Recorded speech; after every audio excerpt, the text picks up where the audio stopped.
Παρά τις επαναστατικές προσπάθειες σε όλα τα μήκη και πλάτη του ελληνισμού το 1821, η ένοπλη παρουσία των Ελλήνων σύντομα συγκεντρώθηκε στην περιοχή της Πελοποννήσου και της στερεάς Ελλάδας. Μεγάλο ρόλο σε αυτό έπαιξαν οι γεωγραφικές, οικονομικές και διοικητικές συσχετίσεις της ευρύτερης περιοχής. Παρ' όλα αυτά, οι Έλληνες προσπάθησαν 2 φορές να υπερβούν αυτά τα όρια και να εξορμήσουν προς βορρά. Σε αυτό το επεισόδιο, προϊόν συνεργασίας με τον ιστορικό Χρονιβάρσο, θα δούμε ακριβώς αυτές τις 2 προσπάθειες, την μάχη της Σαλαμάνας και την μάχη της Αγίας Μαρίνας Ηπάτης.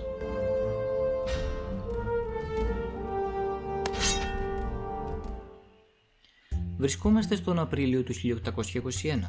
Ολόκληρη η Ανατολική Στερεά, με την εξαίρεση της Αττικής, έχει απελευθερωθεί από τους Αθανάσιο Διάκο, Πανουριά και Διοβουνιώτη, ενώ προσπάθειες γίνονται να προσετεριστούν και τον Μήτσο Κοντογιάννη, αρματολό της Ηπάτης, ώστε να οργανωθεί η πολιορκία της Λαμίας. Στις 14 Απριλίου, 2.000 Έλληνες ένοπλοι στρατοπέδευσαν στις Κομποτάδες υπό τους 3 οπλαρχηγούς, που και έγινε πολεμικό συμβούλιο για την επίθεση στην Ηπάτη αλλά και την τύχη των αιχμαλώτων Τούρκων της περιοχής. Ήδη την ίδια μέρα πραγματοποιήθηκε η πρώτη αναγνωριστική επίθεση.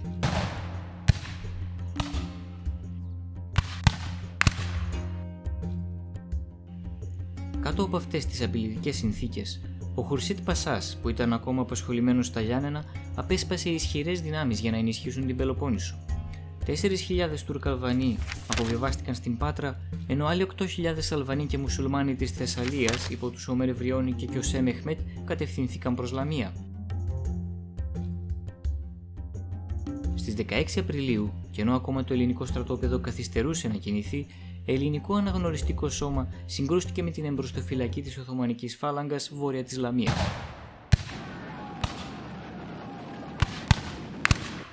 Δύο μέρες αργότερα, 3.000 Έλληνες πολιορκούσαν την Ηπάτη, ενώ σύντομα οι συμπλοκές εξελίχθηκαν σε οδομαχίες. Λίγο πριν την συνθηκολόγηση της Οθωμανικής φρουράς όμως, κατέφθασαν στο Λιανοκλάδι και τη Λαμία αντίστοιχα οι φάλαγγες του Ομέρ Βριώνη και του Κιωσέ Μεχμέτ. Η πολιορκία της Ηπάτης εγκαταλείφθηκε άμεσα, ενώ ο Κοντογιάννης, που τόσο δύσκολα είχε πιστεί, αναχώρησε προς τα ορεινά. Υπό την σκιά των εξελίξεων αποφασίστηκε η εκτέλεση και των 2.000 Οθωμανών αιχμαλώτων της Ανατολικής Στερεάς και η υποχώρηση των ελληνικών δυνάμεων προς Σαλαμάνα.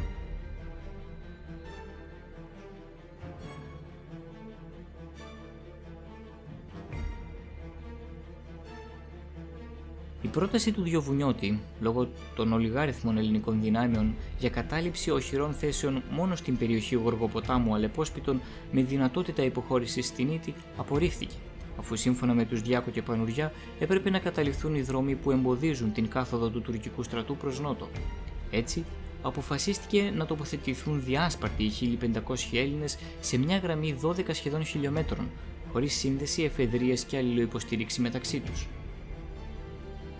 Το πρωί της 23ης, ο Ομέρ Βριώνης με 4.000 πεζούς και 800 υπείς ξεκίνησε από το Λιανοκλάδι και αφού διέβη τον Σπερχιό, επιτέθηκε αρχικά στις θέσεις των 400 ανδρών του Διοβουνιώτη.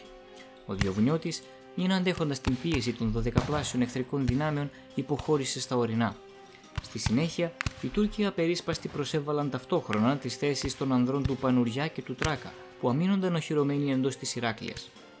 Η ηρωική αντίσταση του Πανουριά κάνθηκε γρήγορα, και όταν ο ίδιος τραυματίστηκε και οδηγήθηκε στα μετώπισθεν, η άμυνα κατέρευσε.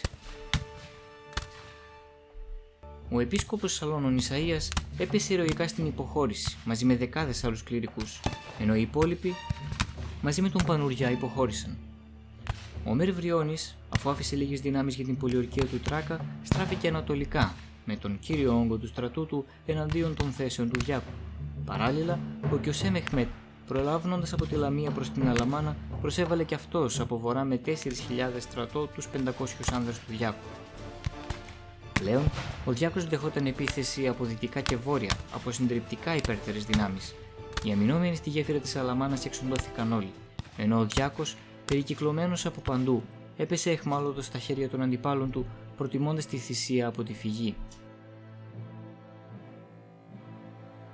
Ο Διάκος οδηγήθηκε σιδηροδέσμιος στη Λαμία, όπου του έγιναν προτάσεις για προσκύνημα και εξισλαμισμό. Αυτός όμως αρνήθηκε και βρήκε φρικτό μαρτυρικό θάνατο, καθώς εκτελέστηκε με ανασκολοπισμό. Η θυσία του Διάκου καθυστέρησε 15 επιπλέον ημέρες στην τουρκική στρατιά και έδωσε πολύτιμο χρόνο στον Κολοκοτρώνη να οργανώσει καλύτερα την πολιορκία της Τρίπολης.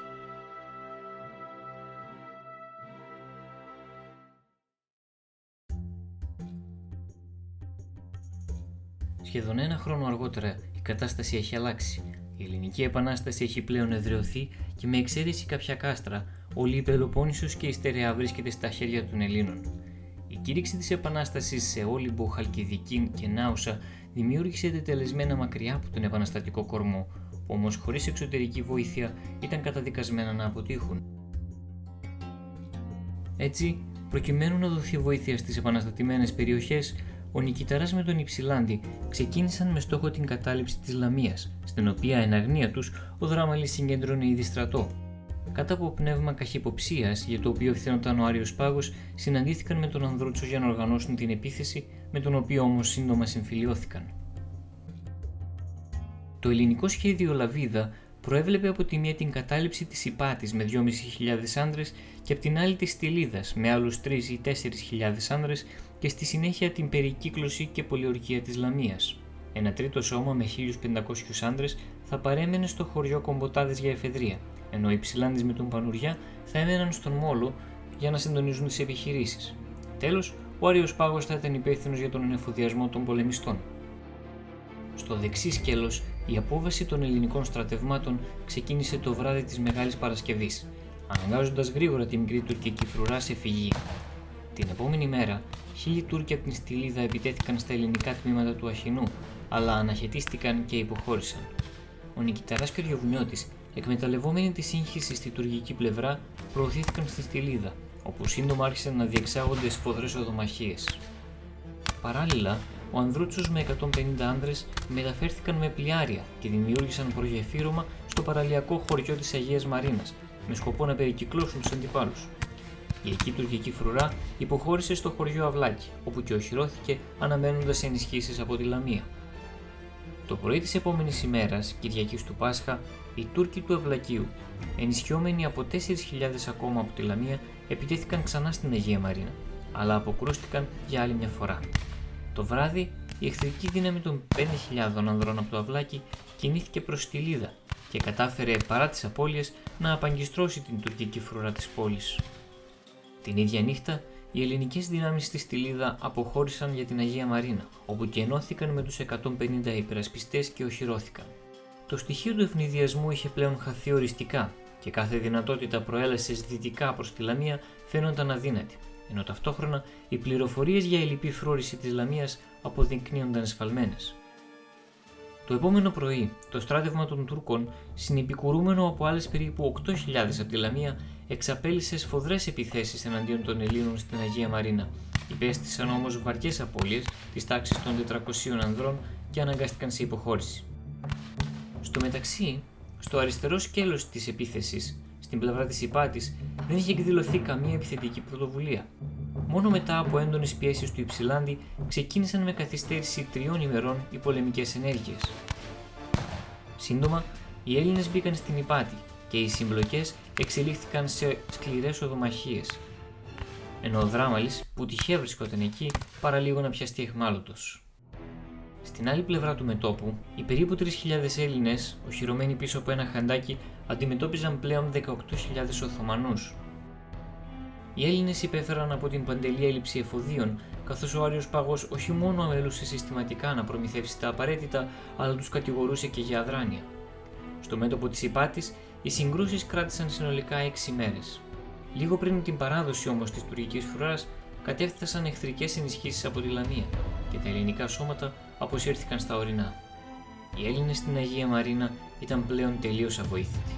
Ο Άριος Πάγος παρόλα αυτά επέμενε να συνεχιστεί ο αγώνας, ενώ στη συνέχεια πρότεινε τη διαφυγή μέσω Αλαμάνας παρά τα πολλαπλά τουρκικά φυλάκια και τους βάλτους, αποδεικνύοντας έτσι την έλλειψη της τακτικής αντίληψης.